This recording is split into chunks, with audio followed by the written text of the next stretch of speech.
अस्सलाम वालेकुम स्टूडेंट्स, कैसे हैं आप सब। उम्मीद है कि आप सब खैरियत से होंगे।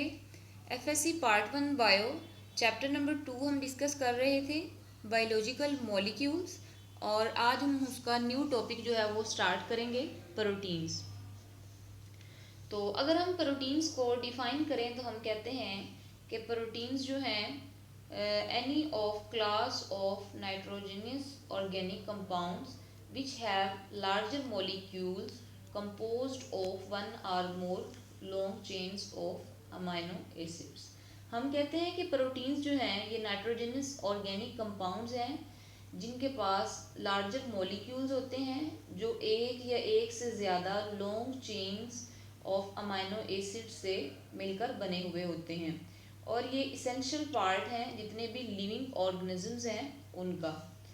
तो स्पेशली अगर हम बात करें तो ये स्ट्रक्चरल कंपोनेंट्स भी हैं बॉडी टिश्यूज़ के, जैसा कि हमारे पास मसल्स हैं, हेयर्स हैं और दूसरे इंजाइम्स जितने भी हैं। आप लोगों को पता है कि इंजाइम्स जो हैं वो प्रोटीन इन नेचर हैं, इसके अलावा एंटीबॉडीज़ वगैरह भी। तो अगर हम हेयर्स की बात करें, नेल्स की, तो आप लोगों को पता है कि कैराटिन प्रोटीन जो है वो प्रेजेंट होती है, तो वो भी प्रोटीन इन नेचर है। इसके बाद प्रोटीन्स की बात करें तो प्रोटीन्स जो होती हैं ये मेजर सोर्स हैं एनर्जी का। प्रोटीन्स मेजर सोर्स हैं एनर्जी का, और इसके अलावा ये 50% ड्राई वेट बनाती है बॉडी का।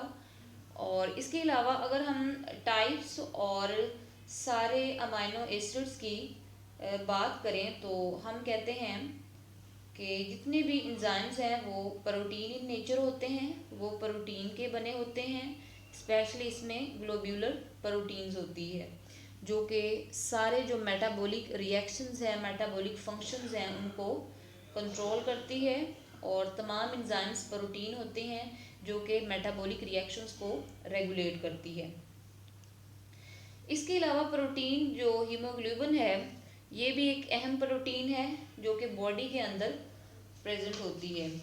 तो हीमोग्लोबिन जो है, हम अगर इसको डिफाइन करें तो हम कहते हैं कि haemoglobin is the iron containing oxygen transport metalloprotein या फिर मेटल प्रोटीन। यानी हम कह सकते हैं कि ये एक ऐसी प्रोटीन है जो कि बॉडी में ब्लड के अंदर ऑक्सीजन की ट्रांसपोर्ट करती है, और इसके अलावा जो ब्लड सेल्स की और मिनरल्स भी लेके जाती है बॉडी के दूसरे टिश्यूज़ तक। ठीक है, स्पेशली वर्टिब्रेट्स में और इनवर्टिब्रेट्स में ऑक्सीजन को ये कैरी करती है। इसके अलावा भी हमारे पास यहाँ पे कुछ प्रोटीन्स जो हैं वो प्रेजेंट हैं, लाइक प्रोथ्रम्बिन प्रोटीन और फिब्रिनोजिन प्रोटीन्स। तो ये दोनों प्रोटीन्स जो हैं ये भी जहाँ पे बाउंड होता है तो वहाँ पे अपना फंक्शंस जो है वो परफॉर्म करती हैं, और ये ब्लड क्लोटिंग में हेल्प करती हैं। अगर हम प्रोथ्रम्बिन को डिफाइन करें तो हम कहते हैं कि ये एक ऐसी प्रोटीन होती है जो कि लीवर के अंदर होती है, और ये हेल्प्स करती है ब्लड को क्लोट होने में। ठीक है, और इसके अलावा ब्लड जो है, जब ब्लड का टेस्ट किया जाता है तो तब इसका भी टेस्ट किया जाता है कि ब्लड के अंदर ये कितनी प्रोटीन जो है किस अमाउंट में प्रेजेंट है।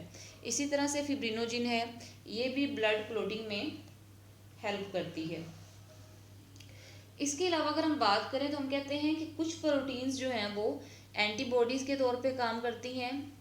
ठीक है, लाइक जैसे कि पैथोजेंस जो हैं उनके अगेंस्ट इम्यूनिटी जो है वो बॉडी में क्रिएट करती हैं या फिर प्रोटेक्शन जो है वो मुहैया करती हैं।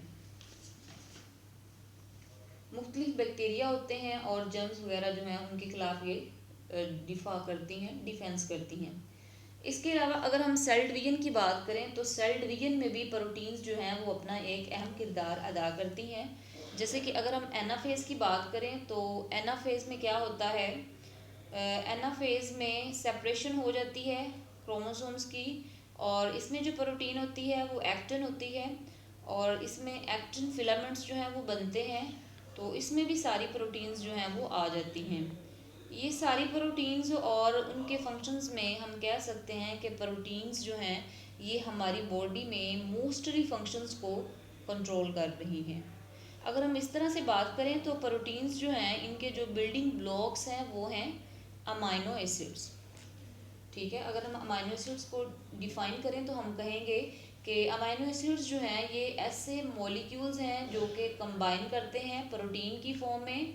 और अमाइनो एसिड्स और प्रोटीन्स जो हैं ये बिल्डिंग ब्लॉक्स हैं लाइफ के।